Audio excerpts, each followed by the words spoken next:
வாழ்க வளமுடன். ஓம் நமச்சிவாய. அனைத்து தமிழ் உள்ளங்களுக்கும் வணக்கம்.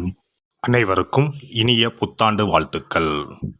2026ஆம் ஆண்டு பிறக்க இன்னும் ஒரு சில நாட்களே உள்ளன.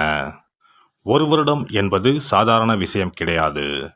12 மாதங்களில் ஒருவரின் வாழ்க்கை மேலேயும் போகும், சரிந்து கீழேயும் போகும்.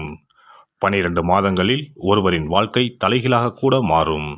அந்த வகையில் உங்கள் வாழ்க்கையில் என்ன மாதிரியான மாற்றங்கள் எல்லாம் நடக்கும், உங்களுக்கு எதில் ஏற்றம் ஏற்படும், எதில் சறுக்கல் ஏற்படும் என்று சற்று விரிவாக காண்போம். இந்த ஆண்டின் தொடக்கத்தில் கிரகநிலைகள் என எடுத்துக்கொண்டால், குடும்பஸ்தானத்தில் சந்திர பகவானும், சகோதரஸ்தானத்தில் குரு பகவானும், புத்திரஸ்தானத்தில் கேது பகவானும், பாக்கியஸ்தானத்தில் சூரியன், செவ்வாய், புதன், சுக்கிர பகவானும் உள்ளனர். லாபஸ்தானத்தில் ராகு பகவானும் சனி பகவானும் உள்ளனர். குரு பகவான் 5ஆம் பார்வையாக துலாம் ராசியையும், 7ஆம் பார்வையாக தனுசு ராசியையும், 9ஆம் பார்வையாக கும்ப ராசியையும் பார்வையிடுகிறார். சனி பகவான் 3ஆம் பார்வையாக மேச ராசியையும், 7ஆம் பார்வையாக சிம்ம ராசியையும், 10ஆம் பார்வையாக விருச்சிக ராசியையும் பார்வையிடுகிறார். இந்த கிரகங்களின் அமைப்பு மற்றும் பார்வையினால் உங்கள் வாழ்வில் ஏற்படும் சுப மற்றும் அசுப பலன் என்ன என்பதனையும், அசுப பலன் ஏற்படுமாயின் ராசிக்காரர்கள் செய்ய வேண்டிய பரிகாரம் என்ன, வழிபட வேண்டிய தெய்வம் யார் என்பதனை பற்றியும் முழுமையாக காண்போம். பிறக்கப் போகும் இந்த புது வருடம் உங்கள் வாழ்வில் வளமும் நலமும் செல்வ செழிப்பும் பெற்று வாழ்வில் உயரிய நிலையை அடைய எல்லாம் வல்ல எம்பெருமானை வேண்டி விரும்பி கேட்டுக்கொள்கிறேன். எந்த ஒரு விஷயத்திலும் முன்னின்று செயல்படும் சிம்மராசி நண்பர்களே, இந்த வருடம் மனதிற்கு மகிழ்ச்சியான செய்திகள் கிடைக்கும். செய்யும் முயற்சிக்கு உண்டான அனுகூலங்கள் ஏற்படும். குடும்ப உறுப்பினர்களின் கருத்துக்களுக்கு மதிப்பளித்து செயல்படவும். தன வரவுகள் அதிகரிக்கும். மற்றவர்களின் ஆலோசனைகள் சில நேரங்களில் தெளிவினை ஏற்படுத்தும். கணவன் மனைவி இடையே புரிதல் ஏற்படும். குழந்தைகளின் தேவைகளுக்காக சில செலவுகளை செய்ய வேண்டி இருக்கும். சொத்துக்கள் சம்பந்தமாக அனுகூலமான செய்திகள் கிடைக்கும். வழக்கு விஷயங்கள் சாதகமாக முடியும். பலதரப்பட்ட மக்களின் அறிமுகங்கள் ஏற்படும். உடல் சோர்வுகள் நீங்கி புத்துணர்ச்சியுடன் செயல்படுவீர்கள். எதிலும் விழிப்புணர்வுடன் செயல்படுவது தேவையற்ற விரயங்களை குறைக்கும். பயணங்கள் மூலம் புதிய அனுபவங்கள் ஏற்படும். உத்தியோகஸ்தர்களை பொறுத்தவரை இந்த ஆண்டு உத்தியோகத்தில் இருந்து வந்த நெருக்கடியான சூழல்கள் மறையும். எதிர்பாராத திடீர் பயணங்கள் மூலம் புதிய அனுபவங்கள் கிடைக்கும். திட்டமிட்ட பணிகளை முடிப்பதில் இழுபறியான சூழல் ஏற்படும். சக ஊழியர்கள் மத்தியில் மதிப்புகள் உயரும். எதிர்பார்த்த சில கடன் உதவிகள் கிடைக்கும். வியாபாரிகளை பொறுத்தவரை இந்த ஆண்டு வியாபாரத்தில் இருந்து வந்த தடுமாற்றங்கள் மறையும். மனதளவில் புதிய தன்னம்பிக்கை பிறக்கும். பேச்சுகளில் கவனம் வேண்டும். வியாபாரத்தில் புதிய திட்டங்களை உருவாக்குவீர்கள். பொருட்களை வாடிக்கையாளர்களுக்கு அனுப்பும் பொழுது சற்று கவனத்துடன் செயல்பட வேண்டும்.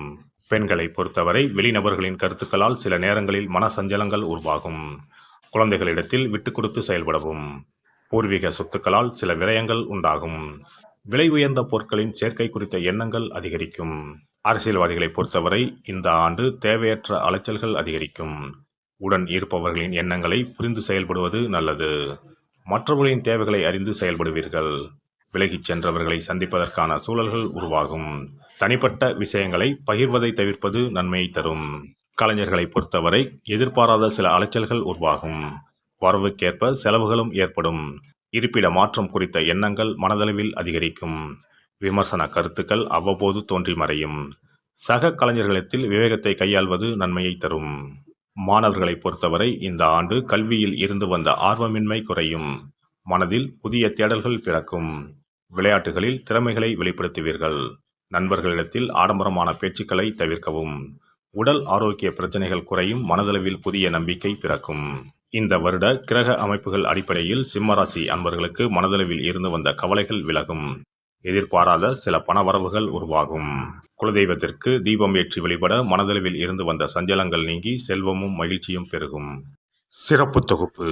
புத்தாண்டு அன்று செல்வம் பெருக நாம் என்ன செய்ய வேண்டும் என்பதனை பற்றி காண்போம். புத்தாண்டு அன்று நாம் சில விஷயங்களை செய்வதன் மூலம் வீட்டில் செல்வ செழிப்பும் அதிர்ஷ்டமும் மகாலட்சுமி கடாட்சமும் உண்டாகும். ஆகையால் புத்தாண்டு அன்று அதிர்ஷ்டம் தரக்கூடிய வகையில் சில விஷயங்களை கட்டாயம் செய்ய வேண்டும். இன்னும் சில நாட்களில் 2026ஆம் ஆண்டு பிறக்கப் போகிறது. அதாவது ஜனவரி 1/1/2026 அன்று கோவிலுக்கு செல்வது, தானம் செய்வது, புது ஆடை அணிவது மற்றும் வீட்டிற்கு தேவையான பொருட்களை வாங்குவது என பலவற்றை செய்வதன் மூலம் நற்பலன்களை பெற முடியும். பொதுவாக பெரும்பாலான வீடுகளில் எதிர்மறையான எண்ணங்கள் எப்போதும் இருந்து கொண்டே இருக்கும். இதனால் வீட்டில் அதிர்ஷ்டம் என்பதே இருக்காது. முக்கியமாக குடும்பத்தில் மகிழ்ச்சி என்பதே இருக்காது. இவை அனைத்திற்கும் தீர்வு கடவுள் வழிபாடு ஒன்றே ஆகும். கடவுளுக்கு உரிய பொருட்களை வாங்கி வழிபடுவதன் மூலம் வீட்டில் நேர்மறை ஆற்றல் பெருகி குடும்பத்தில் மகிழ்ச்சியும் செல்வ செழிப்பும் உண்டாகும். புத்தாண்டு அன்று வாங்க வேண்டிய 3 முக்கியமான பொருள்: துளசி இலை, ஏலக்காய், கல்உப்பு. துளசி இலை, ஏலக்காய், கல்உப்பு ஆகிய 3ம் மகாலட்சுமியின் அம்சம். ஆகையால் வருடத்தின் முதல் நாள் அன்று மேற்கூறிய 3 பொருட்களை வாங்குவதன் மூலம் வீட்டில் செல்வ செழிப்பு உண்டாகும். துளசி இலையை வாங்கி வந்து பூஜை அறையில் பெருமாளுக்கும் ஆண்டாளுக்கும் வைத்து வழிபட வேண்டும். அடுத்து ஏலக்காய் வாங்கி வந்து பூஜை அறையில் விளக்கின் அருகில் வைத்து வழிபட வேண்டும். செல்வ செழிப்பு உண்டாக்குவதில் கல்உப்பு முக்கியமான பொருளாகும். ஆகையால் கல்உப்பை வாங்கி கட்டாயமாக பூஜை அறையில் வைத்து வழிபட வேண்டும். வாங்க வேண்டிய பிற பொருட்கள் என எடுத்துக்கொண்டால் மல்லிகைப்பூ, மஞ்சள், குங்குமம், சர்க்கரை, இனிப்பு, பசும்பால், குத்துவிளக்கு ஆகியவற்றையும் வாங்கலாம். புத்தாண்டு அன்று அதிகாலை எழுந்து குளித்து பிரம்ம முகூர்த்தத்தில் பூஜை அறையில் விளக்கேற்றி வழிபட வேண்டும். அடுத்து கோவிலுக்கு சென்று அபிஷேக பொருள் வாங்கி கொடுத்து தரிசனம் செய்ய வேண்டும். முக்கியமாக புத்தாண்டு அன்று ஏழை எளியவர்களுக்கு தானம் செய்ய வேண்டும்.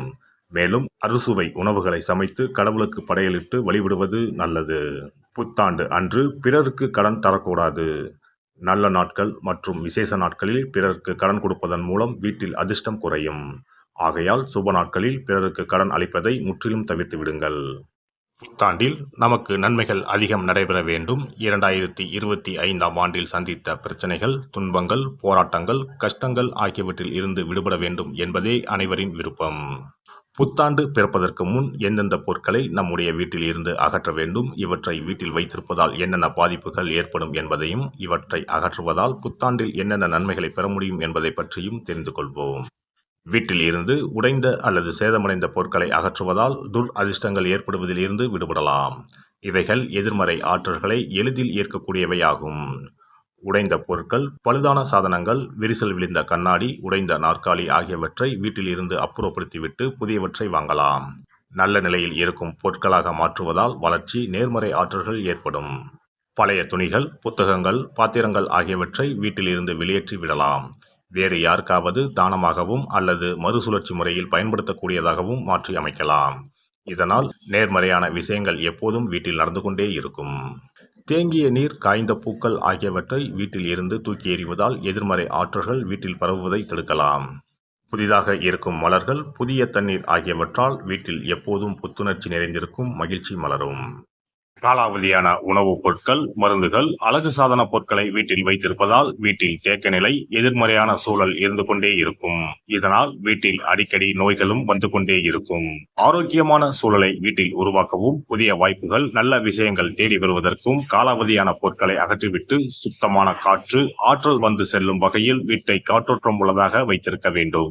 எல்லாம் வல்ல இறையருளால் நீங்களும் உங்கள் அன்பு குடும்பமும் உடல் நலம், நீலாயுள், நிறை செல்வம், உயர் புகழ், மெய்ஞானம் ஓங்கி வாழ்க வளமுடன். இந்த வீடியோ பதிவு உங்களுக்கு பிடித்திருந்தால் லைக் பண்ணுங்க, கமெண்ட் பண்ணுங்க, ஷேர் பண்ணுங்க, மறக்காம சப்ஸ்கிரைப் பண்ணுங்க, பக்கத்துல இருக்கிற பெல் பட்டனை கிளிக் பண்ணுங்க. நன்றி, வணக்கம். ஓம் நமச்சிவாய. சிவாய நம.